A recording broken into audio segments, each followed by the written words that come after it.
예, 김열수입니다. 여러분들 나눠드린 핸드북 그 24쪽 한번 보시죠.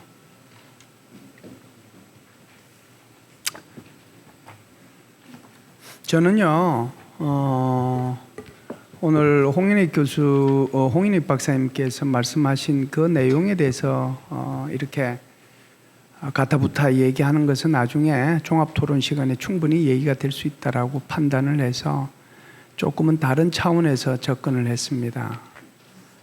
세상이 어떻게 될 건가 하는 것을 주상성의 수준을, 주상성의 사다리를 한참 끌어올려서 저 위쪽에서 한번 세상을 볼 필요가 있지 않은가, 그런 차원에서 접근했다는 것을 말씀을 드리고요. 세 가지입니다. 하나는 자유민주주의의 위기가 심화될 것이다 라고 하는 거고요. 두 번째는 민족주의의 부상과 자유주의 질서의 쇠퇴가 가속화될 거다라고 하는 거고요. 세 번째가 패권 경쟁의 가속화와 주변국들의 전략적 고민이 심화될 것이다. 이렇게 큰 세 가지, 거의 화두 수준인데 그렇게 세 가지로 나누어서 여러분들한테 말씀을 드릴 텐데, 제가 책 페이지를 보시라고 한 것은 가능하면 여기에 이제 학위 받으신 분들이 굉장히 많이 오늘 오셨고 또 장군님들도 많이 오셨기 때문에 제가 여기서 그냥 여러분들 얼굴을 쳐다보고 얘기하는 것보다 눈으로 글자를 따라가는 것이 아마 전체적으로 서로를 이해하는데, 제가 말씀드리고자 하는 것을 훨씬 더 잘 이해하는데 도움이 될 것 같아서 제가 여러분들 그 페이지를 보고 따라가자라고 말씀을 드렸습니다. 첫 번째, 자유민주주의의 위기가 심화될 것이다 라고 하는 것은요, 자유민주주의하고 권위주의적 시장경제주의, 이렇게 이제 양쪽으로 나누면 거기에서 차별이 점차 줄어든다는 그런 차원에서 자유민주주의 위기가 오고 있다는 것을 말씀을 드리려고 하는 거고요.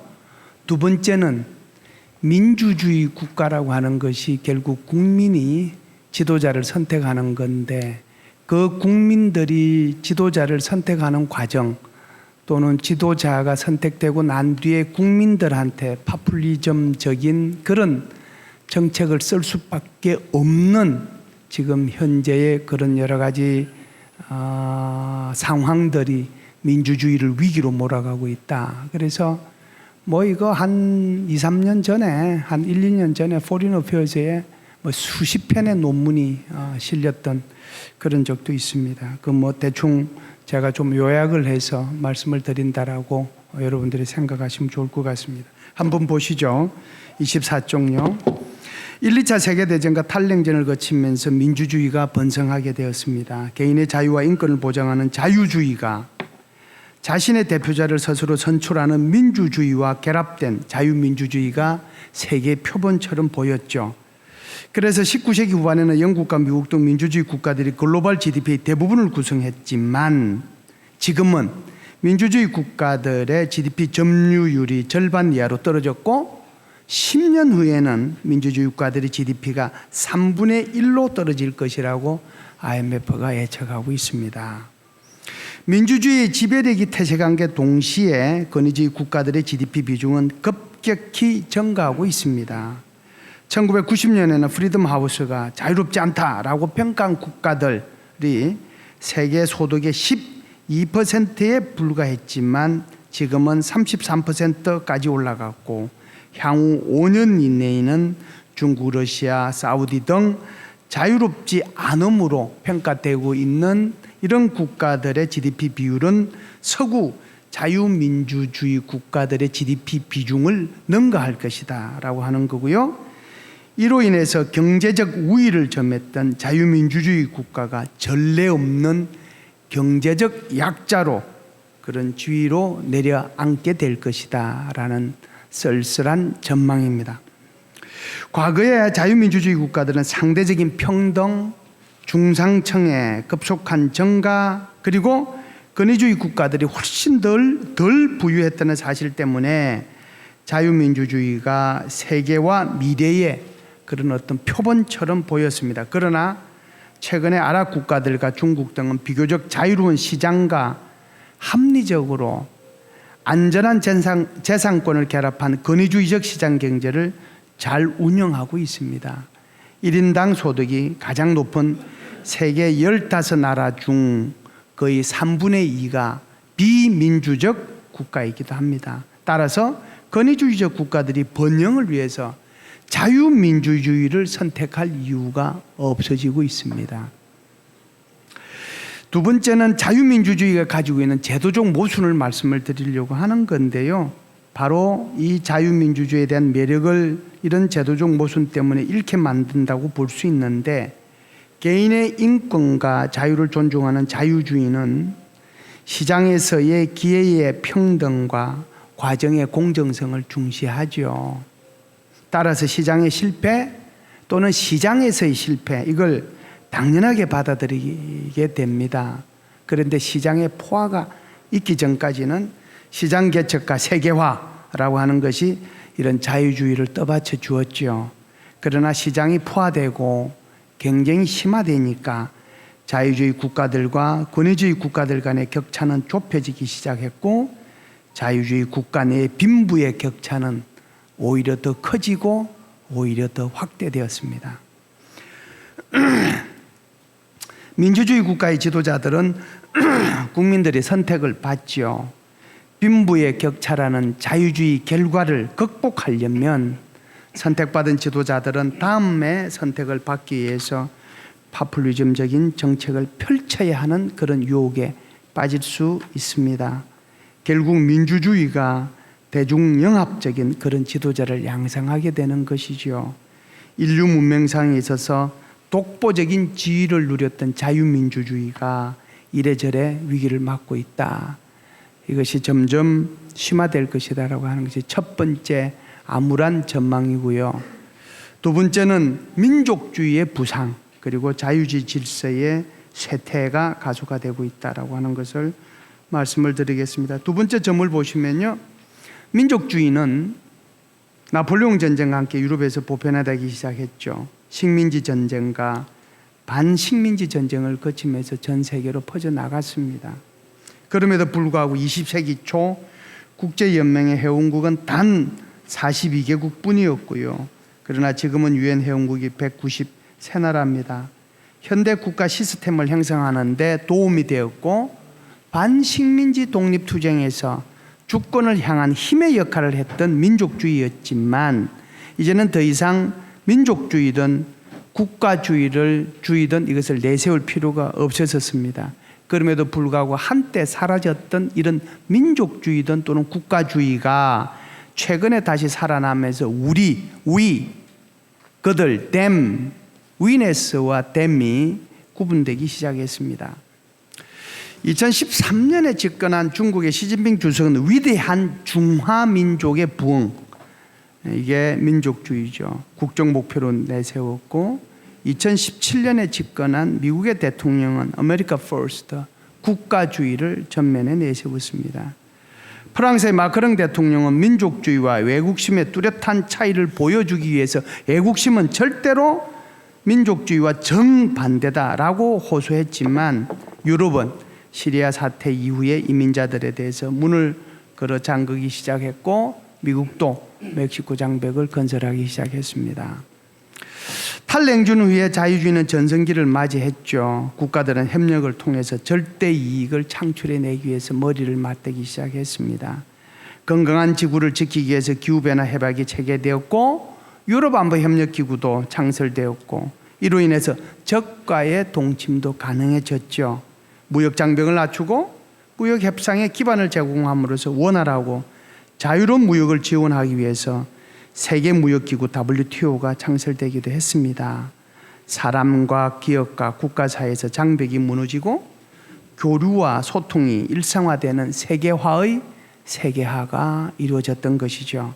그러나 민족주의 또는 국가주의가 등장하면서 자유주의 질서는 급속히 쇠퇴하고 있습니다. 트럼프 대통령이 이번 유엔 연설을 통해서 미래는 세계주의자 또는 세계화주의자에 있는 것이 아니라 애국심 또는 애국주의자들에 있다고 강조했습니다. 이런 인식의 결과가 바로 기후변화 협약에서의 탈퇴, TPP 거부, 유네스코의 탈퇴, JCPOA의 탈퇴, INF 조약 파기 등으로 나타났다라고 볼 수가 있습니다. 서구 대부분의 정치적 사상가 그리고 엘리트들은 민족주의를 위험하고 분열적이며 충동적이라고 경멸하고 있습니다. 그럼에도 불구하고 세계는 미국이 주도하는 그런 자유주의 질서의 죽음을 목격하고 있다고 볼 수 있습니다. 학습의 사회화가 이루어진다면 그 속도는 훨씬 더 빨라질 것이라고 하는 것이 암울한 전망입니다. 세 번째 전망입니다. 훨씬 이것은 현실적인 전망이죠. 저보다는 박웅근 교수님께서 훨씬 더 구체적으로 말씀을 하실 텐데, 패권의 경쟁 가속화와 주변국들의 전략적 고민에 심합니다. 중화민족의 부흥이라고 하는 것과 아메리카 퍼스트라고 하는 이게 갈등은 이제는 전 분야에 걸쳐서 패권 경쟁으로 나타나고 있다라고 보죠. 미국은 전방위적으로 중국을 압박하고 있고 중국도 장기 지구전으로 대응하고 있습니다. 미국은 자유무역 대신에 공정한 무역을 강조하면서 대중 관세 폭탄, 중국의 기술 절취와 보조금 지원에 대한 비판, 중국을 환율 조작국으로 지정, 중국 국내법 개정 것 등을 요구하고 있습니다. 또한 그동안에 금기시되어 왔던 공산주의라고 하는 이데올로기, 그 이데올로기 체제에 대한 비판은 물론 중국의 인권, 언론, 종교 탄압 등에 대한 비판 등 중국의 가버넌스 전체를 총체적으로 문제 삼기 시작했고요. 꼭 안보적 차원이라고 보기에는 힘들 수 있지만 인도 태평양 전략을 포함해서 다양한 차원에서 군사적 압박을 가함으로써 중국의 군사 굴기까지 포함해서 견제하기 시작했습니다. 태평양 사령부가 인도 태평양 사령부로 개편됐다는 거, A2AD에 대응하기 위해서 GEM-GC가 갔다는 거, FNO가 지속되고 있다는 거, 그리고 중국을 견제하기 위해서 INF 조약을 탈퇴했다는 거, 이제는 군사적으로도 중국을 본격적으로 견제하기 시작했다라고 하는 것이죠. 중국은 아시다시피 2050년에 사회주의 현대화 강국의 전면적 실현이라 하는 중국의 꿈을 실현하기 위해서 매진하고 있고요. 2025년까지 소위 말하는 중국 제조 2025를 추진 중에 있습니다. 태평양 쪽으로는 도련선 전략을 취하고 있고요. 인도양 쪽으로는 진주 목걸이 전략을 취하고 있고요. 또 과거에 화려했던 그 실크로드를 재현하기 위해서 1대1로 전략을 추진하고 있습니다. 강군몽을 실현하기 위해서 신형제하에 적극 방어 군사 전략과 통합군 형태의 5대 정구로의 개편, 로켓군 창설 이런 국방 계획을 가속화하고 있죠. 사실 중국이 추진하고 있는 이 1대1로 전략은 야심찬 프로젝트죠. 미국이 중국을 견제하기 위해서 서태평양으로 진격에 오니까 중국은 그 진격로를 피해서 오히려 더 서쪽으로 인도양으로 중앙아시아로 유럽으로 방향을 틀어서 나갔습니다. 올해 4월 달에 베이징에서 150여 개 국가 90여 개의 국제기구 인원 5천 명이 참석한 제2차 1대1로 정상포럼이 개최되었고 37개국 정상들도 참석을 했죠. 목표 연도는 2049년도입니다. 여기에 포함되는 나라는 80개국입니다. 어마무시한 경제, 물류, 교통, 항해, 철도, 도로, 그리고 통화소화법까지 시작은 이렇게 시작이 되지만 이 속에서 안보까지 포괄하는 그런 분야가 바로 이 1대1로라고 볼 수가 있습니다. 중국이 취할 수 있는 세 가지 시나리오가 가능할 겁니다. 시나리오 A는요, 미국이 요구하는 순응하는 거고요. 시나리오 B는 갈등과 봉합 과정, 그러니까 스몰 D라고 갈등이죠. 그걸 거치면서 장기 지구전으로 끌고 가는 거고요. 시나리오 C는 마이웨이로 가는 겁니다. 그래도 가장 가능성이 높은 시나리오는 시나리오 B이겠다는 생각이 들고요. 그러면서도 갈등이 정말 고조되면 투캐티디스의 함정이 현실화될 가능성도 있다. 영내 각 국가들은 줄서기를 강요당할 것이나 대부분의 국가들은 위험을 회피하는 해칭 전략을 추구할 가능성이 있고, 인도는 이미 중국과 미국에 대해서 더블 해칭 전략을 추구하기 시작했다. 이렇게 볼 수 있습니다. 이상입니다.